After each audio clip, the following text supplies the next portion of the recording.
Mir ist immer noch schleierhaft, wozu er die Eltern damit reinzieht. So wie ich das verstanden habe, kommt die Konferenz auf Drängen der Eltern zustande. Hoffen wir, dass es nicht so schlimm wird. Wieso schenkst du mir sowas? Naja, es ist dafür, dass ich neulich so grob zu dir war. Es tut mir echt leid, Kathi. Du musst dich doch nicht entschuldigen. Ich bin ja selbst schuld. Warum muss ich auch nachts wie ein Gespenst durch die Gegend schleichen? Bevor Herr Schöner hierher gekommen ist, war er Referendar am Liebig-Gymnasium. Dort hatte er eine Affäre mit einer Schülerin. Vielleicht sollten Sie diesem Herrn doch besser den Umgang mit Ihrer Anna verbieten. Das gibt's ja gar nicht.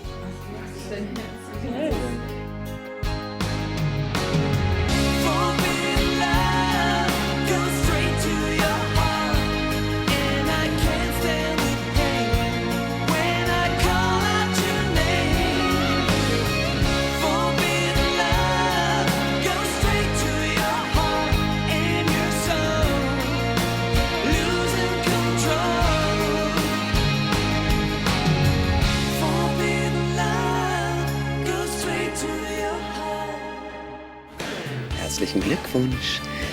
Das Geschenk bin ich selbst. Ich hoffe, du bist nicht enttäuscht. Herzlichen Glückwunsch.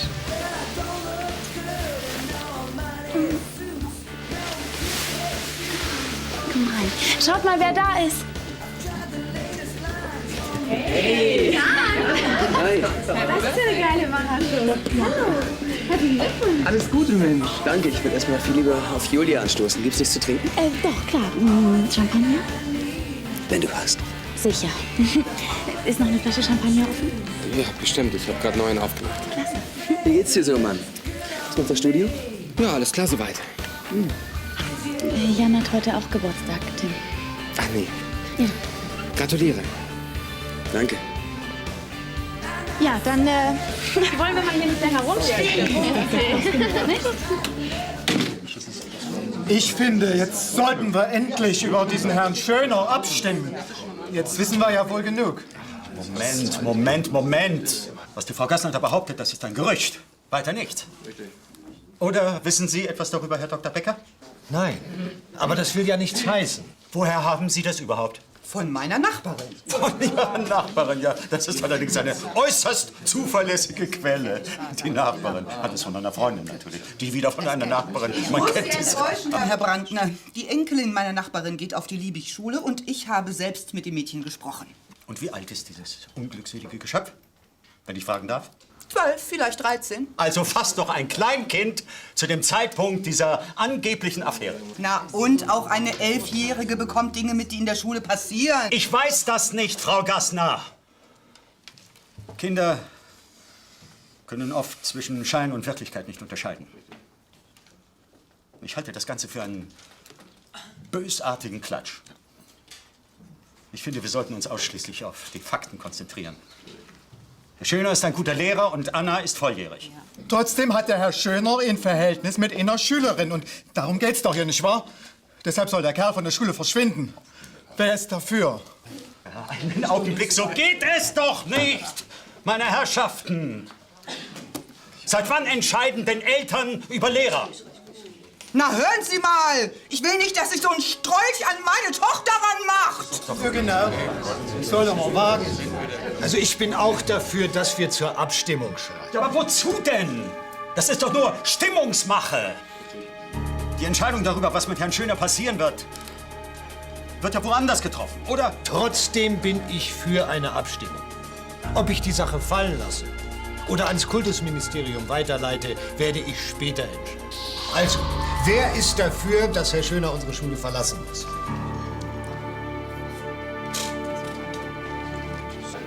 Möchtest du was essen? Ich kann dir was holen. Nein, vielen Dank. Ich wollte eigentlich mit dir über meinen Brief sprechen.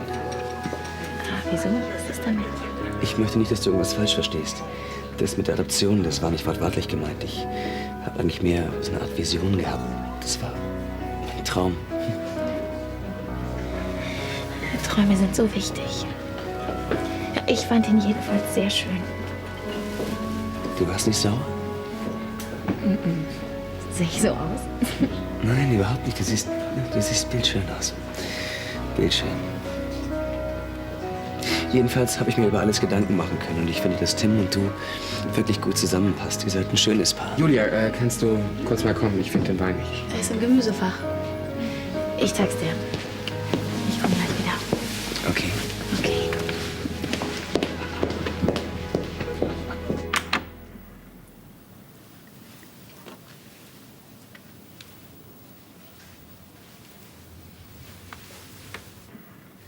Rajan. Rajan. Ich bin's. Was? Keine Angst, ich bin nicht Kathi. Tanja. Was ist los? Entschuldige, ich weiß, dass es schon sehr spät ist. Ich bin nur gekommen, um dich für morgen zum Mittagessen einzuladen. Ach so. Ja, das ist nett. Das hättest du mir doch auch morgen sagen können. Ja, schon, aber ich hatte Angst, dich zu verpassen. Du stehst immer so früh auf. Ja, stimmt. Dann kommst du also? Ja, gerne. Okay, dann schlaf mal weiter.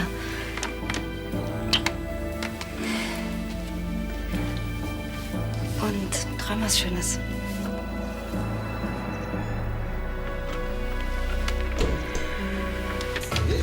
Abend. Hallo. Wir wollten gerade gehen. Kommst du jetzt erst von der Konferenz? Ja, Hat ja ganz schön lang gedauert. Wie ist es denn gelaufen?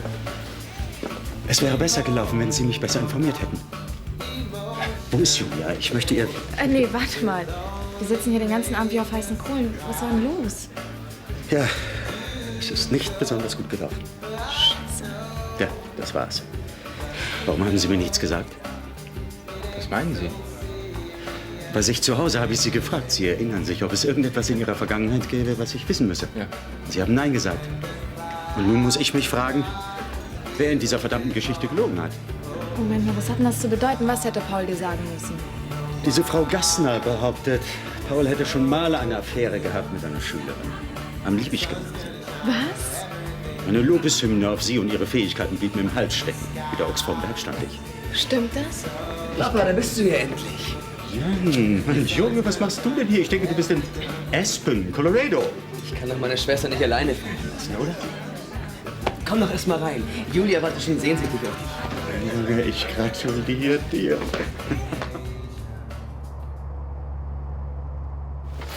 Das Mädchen hatte sich in mich verliebt.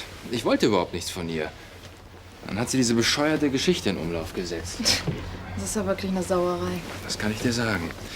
Als Lehrer bist du praktisch machtlos gegen solche Behauptungen. Und wie bist du dann aus der Geschichte rausgekommen? Ich hatte wirklich riesiges Glück.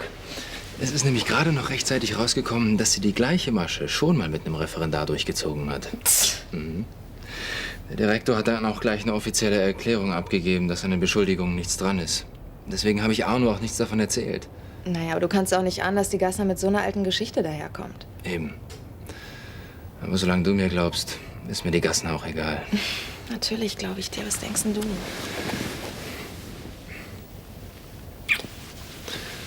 Weißt du, dass ich dich sehr, sehr lieb habe? Gehen wir schlafen? Warte mal. Guten Abend, Paul. Hier ist Corinna. Ich wollte nur sagen, dass ich morgen vor der Schule bei dir vorbeikommen will. Ja, ich habe was Dringendes mit dir zu besprechen. Wenn du mich nicht zurückrufst, gehe ich dann davon aus, dass es dir recht ist. Sag mal, spinnt die morgen früh? Okay? Ja, tschüss. Scheiße, vor allen Dingen ist es jetzt zu spät, noch zurückzurufen. Schöner, wir zeigen sie an. Und dann machen wir sie fertig.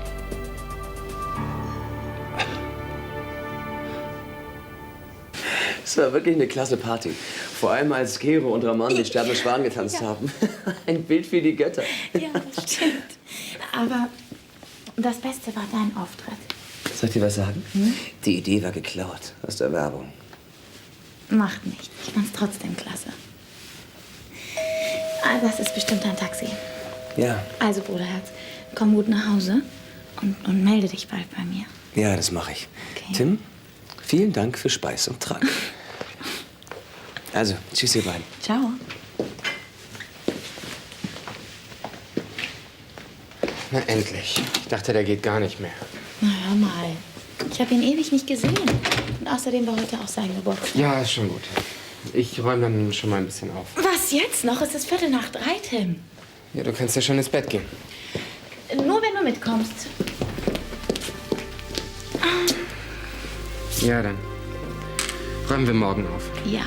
Da kannst du ja dann auch mein Geschenk auspacken. Oh Gott, ist mir das peinlich. Tim, entschuldige, wie konnte ich das denn vergessen? Ach, wenn man so interessanten Besuch bekommt. Entschuldige, Kannst du mir noch mal verzeihen? Klar. So wie immer.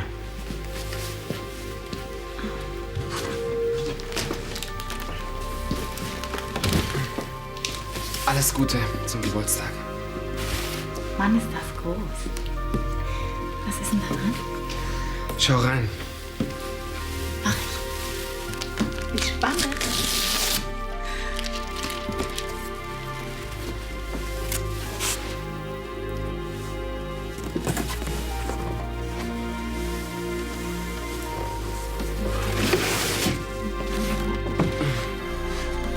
Eine Wiege. Ja, gefällt es dir nicht? Naja, das überrascht mich jetzt schon sehr, ja. Ich dachte, wir wollen Kinder. Tim, ja. Aber eine Wiege, findest du das nicht ein bisschen übertrieben? Ja, klar. Wie könnte die Idee auch gut sein? Sie war ja nicht von Jan.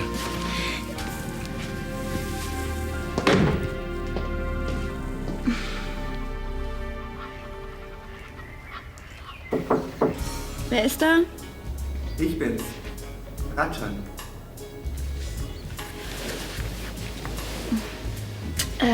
Komm rein. Rajan! Das ist ja eine Überraschung. Du bringst mir das Frühstück ans Bett? Na, wenn du mich schon zum Mittagessen einlädst, ich muss mich ja irgendwie revanchieren. Was für eine schöne Idee. Komm, setz dich. Danke. Sogar Pain au Chocolat. Hey, du hast wirklich an alles gedacht. Kaffee? Gern. Oh Mann, ich weiß gar nicht, wann ich das letzte Mal so gefrühstückt habe. Ben hat mir oft das Frühstück ans Bett gebracht. Als du eben reingekommen bist, da habe ich mir gedacht, wie ähnlich du ihm bist. Wirklich? Mhm. Deine Bewegung. Du hast die gleiche liebevolle Art wie dein Vater. Will Rajan heute nicht frühstücken? Doch, aber nicht mit uns. Ich habe ihn eben mit einem Tablett aus der Küche kommen sehen. Der frühstückt in seinem Zimmer? Nein, er wollte zu Tanja. Hat er das erzählt? Ja, wieso auch nicht? Er wohnt ja auch bei ihr. Außerdem finde ich es ganz gut, dass er sich ein bisschen um sie kümmert. Sie hat ja sonst niemanden. So, jetzt muss ich aber los, sonst komme ich zu spät. Wann kommst du wieder? Ziemlich früh. Wir haben heute nur die ersten 3 Stunden. Naja. Da können wir ja noch ein bisschen ausreiten. Ja, gern, aber erst, wenn ich mit den Hausaufgaben fertig bin. Ja, natürlich. So, jetzt hau ich ab. Tschüss, mein Schatz. Tschüss. Mach's gut.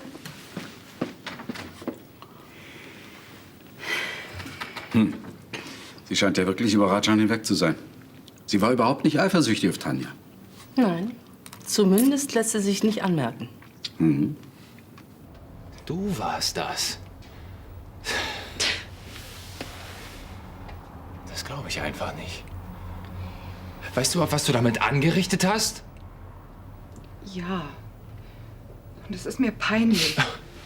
Ich meine, es tut mir doch auch leid. Ach, wie schön, es tut ihr leid. Prima. Ich weiß, das nützt euch jetzt auch nichts, aber ich muss es doch wenigstens sagen. Ich habe so ein wahnsinnig schlechtes Gewissen. Ich fasse es nicht. Warum haben Sie es denn überhaupt gemacht?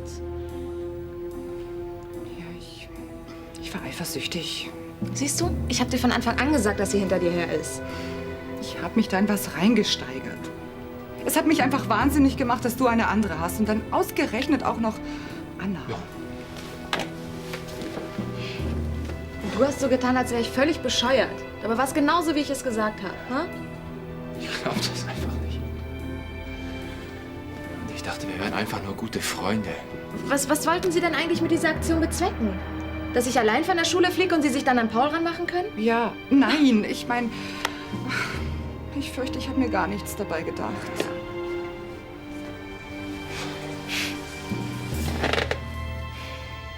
Tja. Und jetzt? Ja,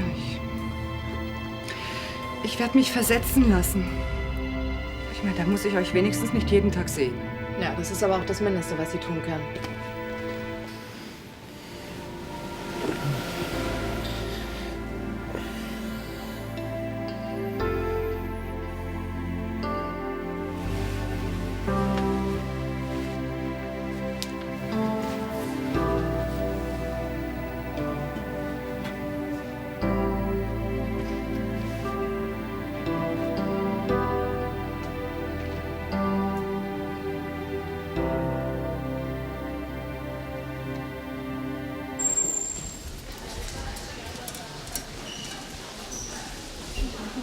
Hi. Hi, was willst du denn? Ich habe jetzt rausgefunden, wer mein Band abgespielt hat. Ach was, ich dachte, ich war das. Die Adler war's. Was? Woher weißt du das? Hat sie uns selbst erzählt. Es tut mir leid, dass ich dich verdächtigt habe. Ach so, und du meinst, damit ist es jetzt getan, oder was? Ich weiß, dass es scheiße von mir war, aber ich war völlig durcheinander. Und das reicht als Entschuldigung? Da musst du dir leider noch ein bisschen mehr einfallen lassen, Anna.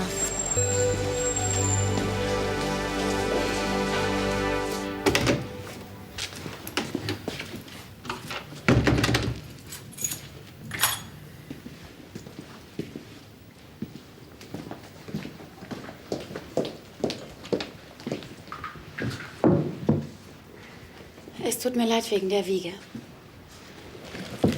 Naja, sie gefällt dir eben nicht. Kann man nichts machen. Ich kann sie ja umtauschen. Ein Gästebett für Jan. Das hat doch mit Jan nichts zu tun. Tim,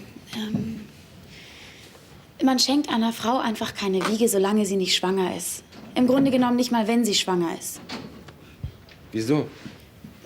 Naja, das ist so eine Art Aberglaube. Tim, bei einer Schwangerschaft kann so viel schiefgehen. Stell dir doch mal vor, die Wiege steht schon hier und ich habe eine Fehlgeburt. Wie furchtbar ist das denn? Ich möchte sowas erst haben, wenn unser Kind gesund auf die Welt gekommen ist. Dann kannst du meinetwegen tonnenweise Babysachen kaufen. Ist das wirklich so? Ja. Naja, vielleicht. Ich wusste das einfach nicht. Ich dachte, eine Wiege bringt Glück. So kann man sich täuschen. Naja, das ist ja nicht so schlimm. Es ist auch eine besonders schöne Wiege und wenn ich sie ausgesucht hätte, dann hätte ich die genommen, klar. Nur eben nicht jetzt. Naja, ich denke, ich tausche sie trotzdem auf. Nein, jetzt wo sie schon mal da ist. Wir könnten einen Teddy reintun, dann erfüllt sie wenigstens ihren Zweck. Ja, okay. Du, Tim. Ich glaube, ich habe dir heute noch gar nicht gesagt, dass ich dich liebe. Kann das sein? Das kann sein, ja. Aber ich glaube, ich habe dir das heute auch noch nicht gesagt. Dann sollten wir das schleunigst nachholen.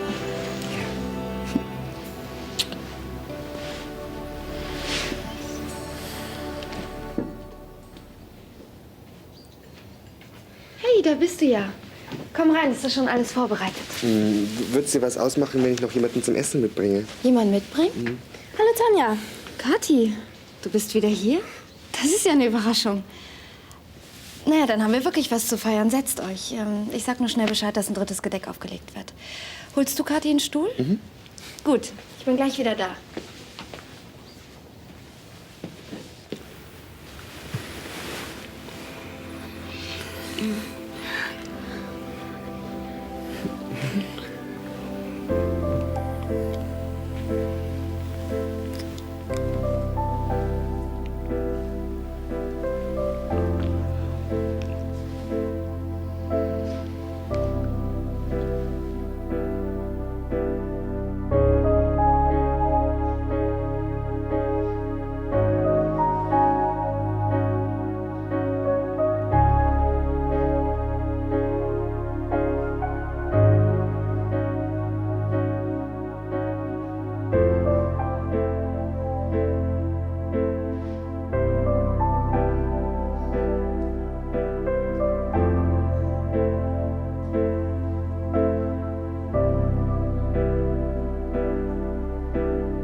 Das kannst du ruhig essen. Entschuldige, ich habe sowas noch nie gesehen. Das ist Creme Brûlée. Probier mal.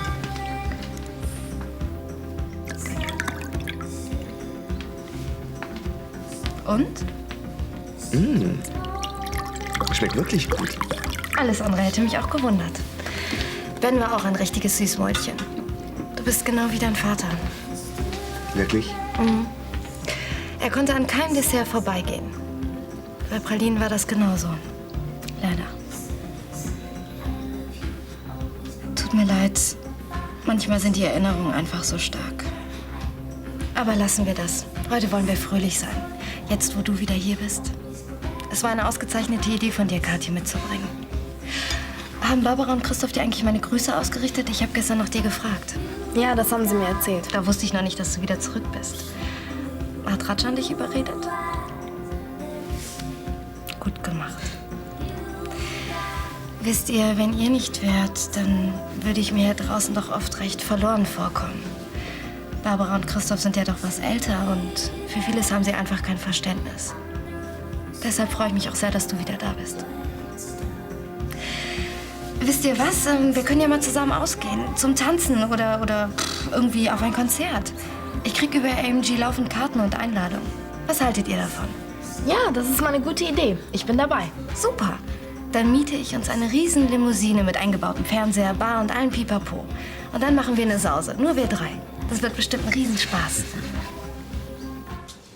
Mein Vater hat erzählt, dass es gestern auf der Elternkonferenz ganz schön zur Sache gegangen ist. Ja, die haben den Schöner ganz schön auseinandergenommen. Ob das wohl stimmt, dass er schon mal was mit einer anderen Schülerin hat? Natürlich stimmt das. Deswegen fliegt der Schöne ja auch.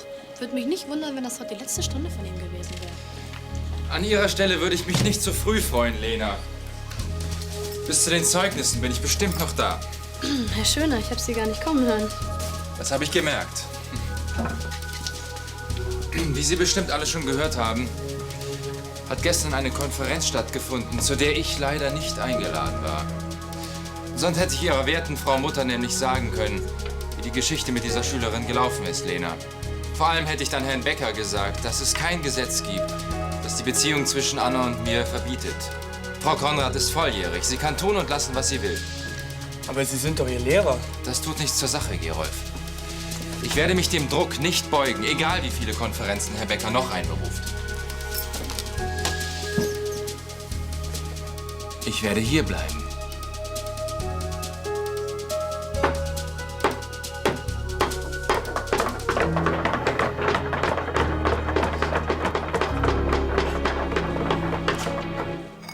Wie bitte? Rajan hat Kathi einfach mitgebracht? Ja, zuerst dachte ich auch, ich spinne. Aber dann habe ich das Beste draus gemacht. Ich war so zuckersüß zu Kathi, dass Rajan bestimmt ganz gerührt war. Dann bist du deinem Ziel ja wieder ein bisschen näher gekommen. Auf jeden Fall. Es dauert nicht mehr lange und Rajan überlässt mir die Verwaltung seines Erbteils. Und wenn ich es richtig anstelle, wird er mir dafür wahrscheinlich noch dankbar sein.